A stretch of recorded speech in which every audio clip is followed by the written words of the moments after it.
So you got yourself a place in the marathon, but now what? Well, don't worry. In this video, I'm going to talk you through everything you need to know on what to do next.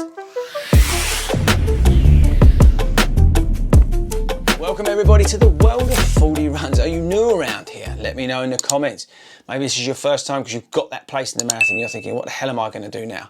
Well, you've come to the right place, but make sure you subscribe before you leave me today. Hit that subscribe button and then that notification button, and you'll get a little reminder every time that we post a video, and particularly when we do our live streams on the Friday here in the UK. And if you miss those, you can download those and listen to those as a podcast, a long run podcast. Check that out. Right, so you've got a marathon place. Now what the hell are you going to do? Well, in this video, like I said at the start, I'm going to help you out. So sit back and relax, get yourself a pen, and we're going to go through some of the bits and bobs that have helped me in the past when I got my marathon place. Okay, people, the first thing you need to do, and it's the most important, is just relax. Just chill out. Marathon is a big deal, right? There's not many people who've done them in the world. It is a big, big deal. I appreciate that. And you're probably now panicking, thinking, what the hell am I going to do? Which is why you're watching this video. But the biggest thing to do, honestly, is just relax. Breathe, smile, think to yourself it's going to be okay, because it is. Honestly, it's going to be absolutely fine. You're going to cross that line. No matter what happens, you will cross that line. So don't worry about it. But just first things first, breathe and relax. Right, actually, before we get into the rest of the video, just a shout out. If you didn't get a marathon place, go and get a charity place. There's loads of good charities out there that need money. Go and find one that you've got the cause resonates with you, and contact them and try and get yourself a marathon place via a charity, because the money you raise will be essential to those charities. Okay, right, so now you've breathed and you're back to life. The first thing I'd recommend you do is get yourself a training plan. Now, you can get those online. There's stuff on, like, for example, the London Marathon website. There's some old Lucasade ones I think people have used. There's like Hal Higdon.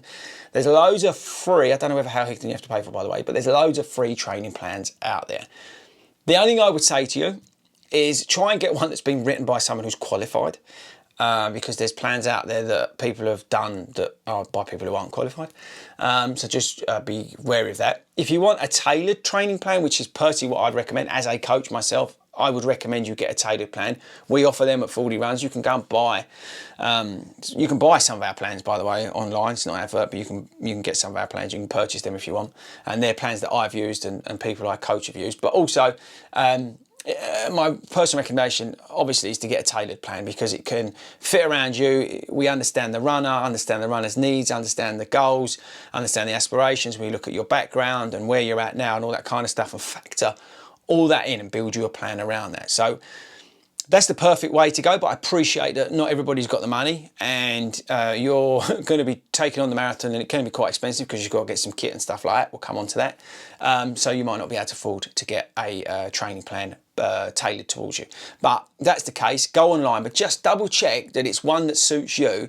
And remember, it's only a training plan. It's not the law. So, move stuff around to fit into your life. But so the second most important thing I would say after you've breathed and relaxed is to get yourself a training plan. Now, next up, and actually it kind of refers to the second point I made, which was not one of the points is to maybe run for a charity. Why? Firstly, the charities need the money, but also extra motivation. It's a real positive when you're in the middle of like your marathon training week 10 and it's like really grinding you down. Remembering why you're doing it, it can be powerful.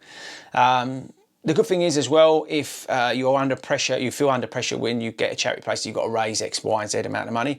When you get a ballot place, or you choose to raise for a charity, it's on your terms, so you raise what you want to raise. So, but personally, I would always recommend trying to pick a charity and raise some money for a charity. It will just give you that extra edge in terms of motivation.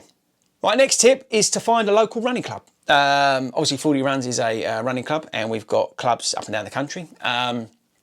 We've also got our Facebook community, which I'd recommend you join. Links in the description, and you'll get support there as well. But I think by joining our local running group, you'll find other people who are probably running and training for the marathon, and that can be great as in terms of support network.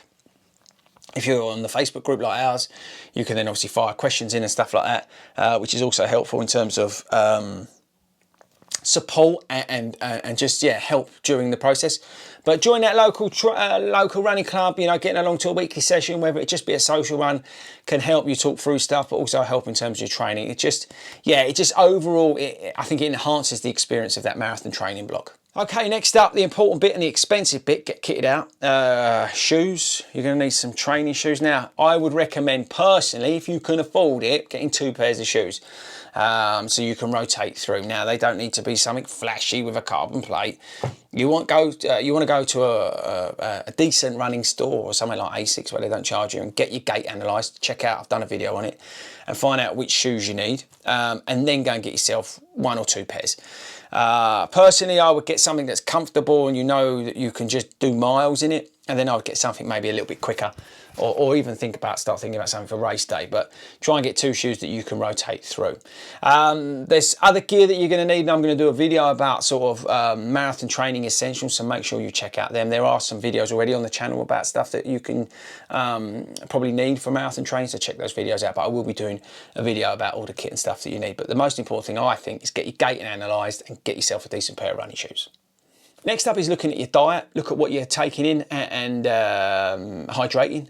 Look, it's really important to make sure you are hydrating, that you are eating well.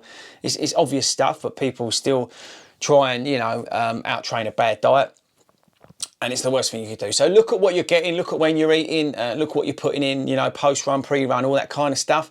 I mean, I'm not a qualified nutritionist, so I'm probably the worst person to give advice on this, but making sure you've got a balanced diet for marathon training is essential, because you will hit your immune system quite hard with the training. So just make sure that you are eating and drinking the right things. Next up is listen to advice from others, but take something with a pinch of salt. Now, what do I mean? There's people out there who are going to tell you how to do everything, and there are going to be people out there saying that they're doing 20 miles in week 2, and there's people out there who are doing 5 speed sessions a week.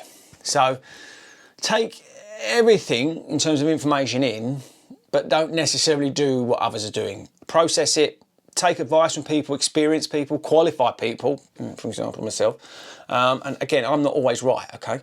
But take advice from people who know what they're talking about, but also don't listen and get caught up in what other people are doing. That's the sort of key message I want to give on this point, because you do panic and worry, oh, so-and-so's done 15 miles this weekend. So what? Get your plan, stick to your plan, understand your plan, but if you do need help, just ask.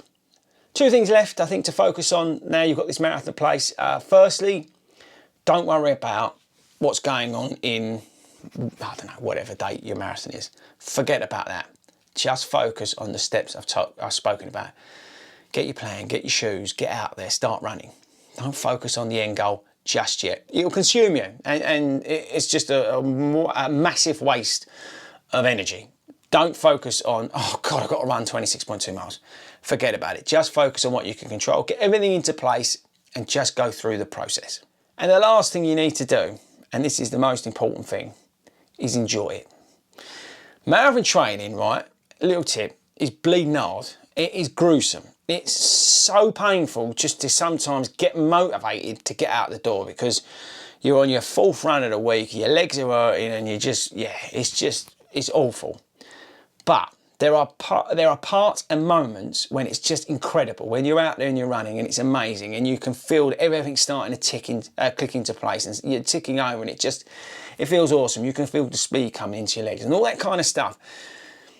Doing a marathon is a hard thing, right? It's a very, very hard thing. That's why not many people do it. But you're going to do it, and you're going to complete it, and you're going to do it with a smile on your face. But you've got to enjoy the process, learn what you're doing, and just go through the motions. Don't get caught up in negative stuff that you don't need. I say, about getting rid of some of the baggage. Lose all the concerns and worries that don't really concern what you're doing. Just focus in on enjoying the process and getting to that end goal of completing that marathon. So that's it, guys. Good luck. Good luck. Let me know in the comments which marathon you're going to be doing. If it's London or whatever, let me know in the comments. But whatever happens, as I said in the last point, just enjoy it. Life's too short. We get one life, people. So just enjoy it, have fun, and do something awesome.